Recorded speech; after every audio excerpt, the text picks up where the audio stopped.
दोस्तों आज मैं ये वीडियो बना रहा हूँ कि आखिर भारतीय जो हैं क्यों अपना कंट्री छोड़ रहे हैं और दूसरे कंट्री में लोग जाके शिफ्ट हो रहे हैं, सिटीजनशिप ले रहे हैं। क्या वजह है, क्या कारण है, इस पे हमको विचार विमर्श करने की ज़रूरत है। जैसा कि आपको मालूम है कि इंडिया जो है कई रिलीजन यहाँ रहते हैं, कई तरह कई तरह के खान पान है, कई तरह के यहाँ मौसम मिलते हैं। इतने अच्छे माहौल और इतने अच्छे हमारा देश रहने के बावजूद भी जो भी रिचेस्ट पर्सन है, जो धनी व्यक्ति हैं, जो मिलियनर हैं, वो देश छोड़ के दूसरे कंट्री में जा रहे हैं और वहाँ की नागरिकता ले रहे हैं। अभी रिसेंटली द इकोनॉमिक टाइम्स में मैंने पढ़ा, उसमें खबर आई है कि 5100 जो इंडियंस हैं वो छोड़ रहे हैं देश को। तो यहाँ सवाल 5000 इंडियन जो 100 जो इंडियन है जो सिटीजनशिप ले रहे हैं दूसरे कंट्री में, तो वो सिर्फ वो नहीं जा रहे हैं, उनके साथ में कई करोड़ रुपया जो हमारे भारत का, जो हमारे इंडिया का जो इकोनॉमिक जो हमारा उसको ग्रो कर सकता है, वो पैसा लेके जा रहे हैं यहाँ से। तो इस पे ये सोचने वाली बात है कि रीज़न क्या है, क्यों जाते हैं सब। कोई शिफ्ट हो रहा है ब्रिटेन में, कोई सिटीजनशिप ले रहा है अमेरिका में, कोई सिटीजनशिप ले रहा है यूरोप कंट्री में, डिफरेंट कंट्री में जा रहे हैं। लेकिन सबसे ज़्यादा जो इंडियंस है जो सिटीजनशिप ले रहे हैं वो है दुबई। दुबई एक ऐसा कंट्री बन गया है कि वहाँ पे अलग अलग कंट्री के लोग दुबई में सिटीजनशिप ले रहे हैं। क्या वजह है, क्या कारण है जो वहाँ पे लोग जब शिफ्ट हो रहे हैं, या दूसरे कंट्री हमको उससे मतलब नहीं है, लेकिन हमारी जो कंट्री है, हमारा जो इंडिया है, वहाँ से जो 5100 जो इंडियंस दूसरे कंट्रियों में जाके सिटीजनशिप ले रहे हैं, ये एक सोचने वाली बात है। क्योंकि इनके साथ एक जितने यूँ कहें कि एक वो नहीं जा रहे हैं, बल्कि इनके साथ पूरी एक जो रुपीस है, मनी है, वो साथ में लेके जा रहे हैं और वहाँ पे वो इन्वेस्ट कर रहे हैं।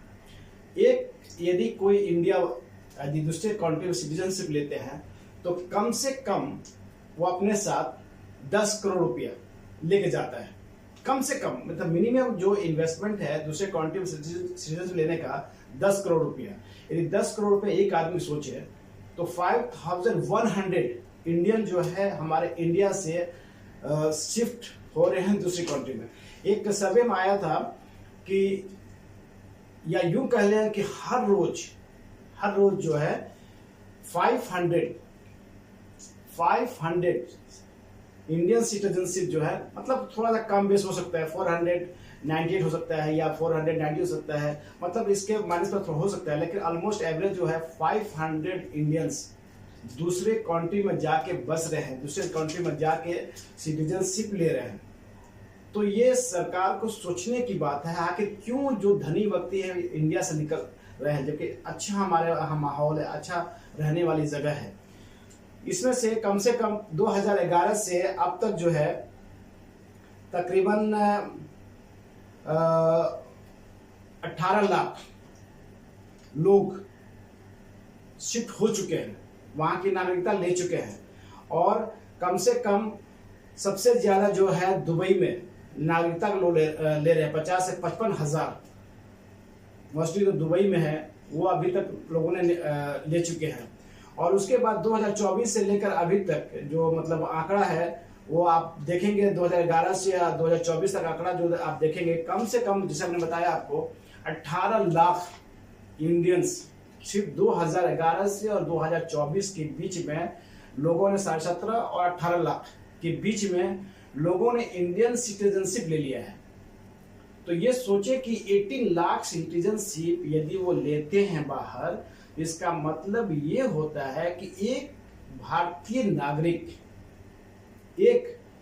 नागरिक अपने साथ 10 करोड़ रुपया दूसरे कंट्री में ले जा रहा है। तो आप सोचिए कि 18 लाख मल्टीप्लाई 10 करोड़ रुपया, अंदाजा लगाएं कितना गया वहां पे। जबकि मेरे ख्याल से आप देखेंगे इंडिया 10 करोड़ कुछ नहीं है, कई करोड़ रुपया अपने साथ ले जाते हैं, वहाँ कंपनियां बनाते हैं, वहाँ पे इन्वेस्ट करते हैं और वहाँ की कंट्री को, वहाँ की जो जो इकोनॉमिक है उनको ग्रोथ कर रहे हैं, वहाँ का नाम रोशन कर रहे हैं। और हमारी कंट्री क्या हो रही है, गरीब होती जा रही है, गरीब होती जा रही है। हम उलझे हुए हैं, मंदिर मस्जिद, हम उलझे हुए हैं हिंदू मुसलमान, हम उलझे हुए हैं क्या नाम है दूसरे को टारगेट करना, ये सब नहीं चलेगा।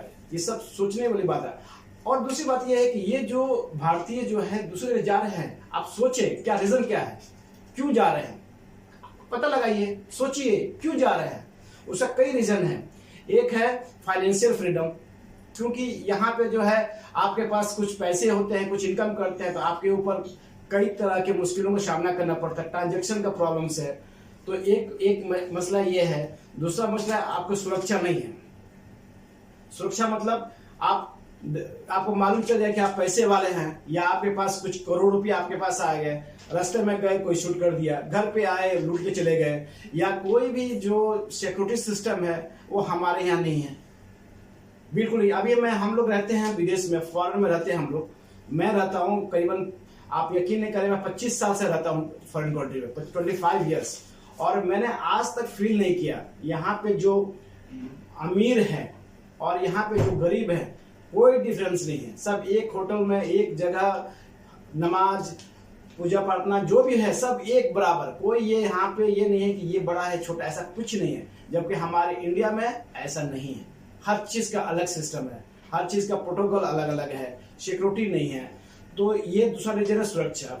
तीसरा रीजन है उसका बाहर निकलने का, जो सिटीजनशिप हमारे यहाँ से जो लोग जा रहे हैं, टैक्स। क्योंकि हमारे यहाँ टैक्स जो है इतना हाई है, या यूं कह लें कि लोगों को जो बर्डन होता है वो दूसरे कंट्री में ऐसा नहीं है। वहाँ टैक्स जो है बहुत इजी है, और हमारे इंडिया में भी कुछ जो टैक्स का एक ये मसला है। दूसरा है रिटायरमेंट पॉलिसी। जो रिटायरमेंट पॉलिसी कुछ दो कंट्री हैं जो विदेश में रहते हैं, वो रिटायर होने के बाद से गवर्नमेंट उसका ख्याल करती है ओल्ड एज में, या और भी जो कहें फैसिलिटियाँ मिलती है। जो हमारे हिंदुस्तान या भारत में देखें तो वो चीज़ जो है वो देखा जाए तो उसमें कुछ सवाल आ जाते हैं। उसके बाद है स्टैंडर्ड लाइविंग स्टाइल, क्योंकि हमारे यहाँ स्टैंडर्ड लाइविंग स्टाइल है, देखेंगे आप, और दूसरे कंट्री में देखें बहुत जमीन आसमान में फर्क है। हमारे यहाँ देखिए इतनी गंदगी है, इतने आप शहर में रह रहे हैं, नगर पालिका में देखेंगे कोई उसका वर्क नहीं है। हर चीज आपको हर कहीं भी जाए परेशानी होती है। ये चीज जो है बाहर में जाएंगे तो वो चीज नहीं मिलेगा आपको। अलग तरह का जो स्टैंडर्ड लाइफ है, रहने सहने का हर चीज वो अलग माहौल मिलता है, जो हिंदुस्तान में भी है लेकिन कुछ जगहों पे है। जो ये एक चीज की कमी ये है। दूसरा है कि हमारे यहाँ जो एजुकेशन जो सिस्टम है वो बहुत ही कॉस्टली है। हमारे यहाँ एजुकेशन सिस्टम जो है बहुत ही महंगा पड़ता है। यदि आप खुद देखें, यदि एक कोई स्टूडेंट 12th के बाद से जो साइंस है, साइंस स्टूडेंट मोस्टली मैं ले रहा हूँ एग्जाम्पल तौर पर, MBBS करना है, 12th पास किया, वो इंडिया में गया, तो उसको एक प्राइवेट इंस्टीट्यूशन में करने के लिए उसको एक MBBS को कम से कम 1 करोड़ रुपया चाहिए, मिनिमम 1 करोड़ रुपये। उसके बाद डोनेशन कम से कम आपको 40 लाख रुपीज, 50 लाख रुपये चाहिए। लेकिन वही दूसरे कंट्री में आप जाएंगे ऐसा कुछ सिस्टम नहीं है। वो बिल्कुल उसके आधे से आधे में आप कर सकते हैं विदेशों में। ऐसे और भी है, इंजीनियरिंग है या अदर कोर्स जो है, आप कंपेयर करेंगे इंडिया और दूसरे कंट्री के मुकाबले, जो बहुत ही मतलब रिलैक्स या यूं कह लें आसान तरीके से आप ले सकते हैं एडमिशन। और सबसे बड़ी बात है हेल्थ स्टाइल। मतलब हमारा जो हेल्थ का जो सिस्टम है, स्पेशली फॉर इंडिया में, आपको मालूम है कोरोना में जो हुआ था, उस कोरोना में कितने लोगों ने जान गंवा दी। जो कोरोना में हम लोग फॉरेन कंट्री में थे, यहाँ पे थे, यहाँ पे हम लोग एहसास ही नहीं हुआ कि यहाँ कोरोना है।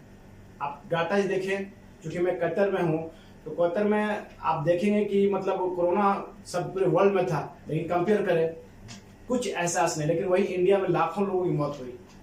कोई हेल्थ सिस्टम नहीं है वहाँ पे। आप जाए हॉस्पिटल में, टूटे हुए बेड मिलेंगे, डॉक्टर्स नहीं है।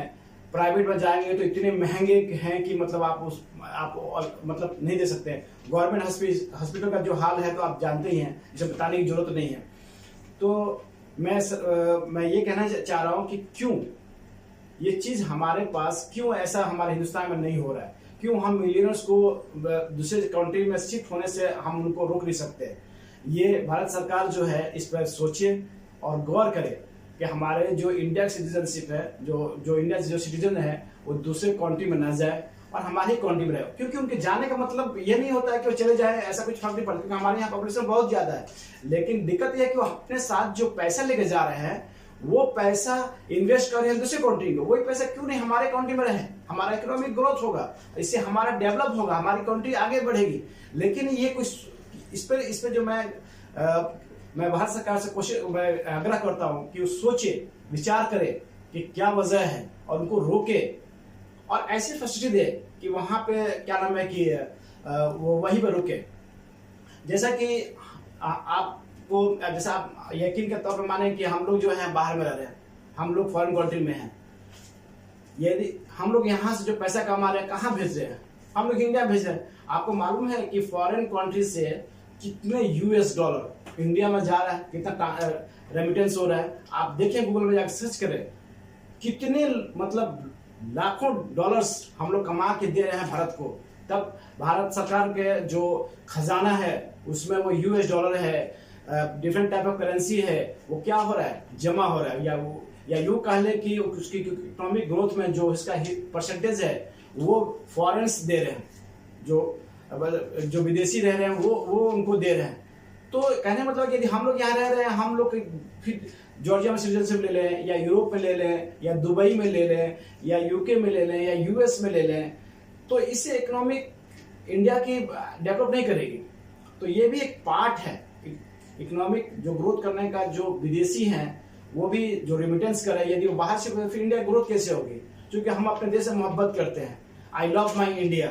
हम कोई भी हिंदू हो, मुस्लिम हो, सिख हो, ईसाई हो, सभी लोग अपने जो हमारा जो कंट्री है, जो भारत है, सब लोग उससे मोहब्बत करते हैं और हम चाहते हैं कि हमारा भारत जो है आगे बढ़े, हमारा भारत जो है वर्ल्ड में पोजीशन में आए, हमारा भारत जो है वर्ल्ड में एक स्थान ग्रहण करे। क्योंकि हमारे पास क्या नहीं है, दुनिया के सबसे बेस्ट डॉक्टर्स हमारे इंडिया में, दुनिया के सबसे बेस्ट साइंटिस्ट हमारे इंडिया में, दुनिया के सबसे बेस्ट इंजीनियर्स हमारे इंडिया में, दुनिया के सबसे बेस्ट इकोनॉमिक्स जो है वो हमारे इंडिया के स्टूडेंट्स है। तो क्यों हम गरीब हो रहे हैं, क्यों हमारा स्थान जो है आगे नहीं बढ़ रहा है? ये सब चीज में सोचने की जरूरत है। और मैं भारत सरकार से गुजारिश करूंगा कि ये जो सिटीजन जो है, जो पलायन कर रहे हैं, जो सिटीजन से दूसरे देशों में ले रहे हैं, उनको रोका जाए और कुछ जो फैसिलिटीज है वो इंडिया प्रोवाइड की जाए।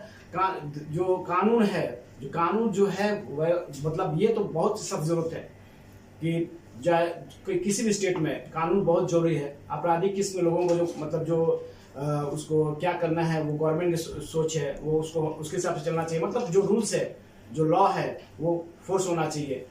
तो कहने मतलब है कि ऐसे ही जो भी इंडियन सिटीजनशिप या इंडियन जो भारतीय नागरिक हैं ऐसे प्लान करते रहें, पूरे अमीर इंडिया से बाहर चले जाएं, तो इंडिया ग्रोथ नहीं करेगी। उसकी इकोनॉमिक जो पोजीशन है, जो हम वर्ल्ड के जो मुकाबले हम आगे जो जाने की सोच रहे हैं, वो हम सक्सेस नहीं कर पाएंगे, वो हम कामयाबी हासिल नहीं कर पाएंगे। तो मेरा कहने का मतलब यही है, एंड ऑफ द मीन्स कहने का मतलब यही है कि हम जो भारतीय हैं बाहर पलायन होने से भारत सरकार रोके और उसके लिए कुछ कड़ा कदम उठाए। थैंक्स, और फिर मिलेंगे नेक्स्ट वीडियो के साथ।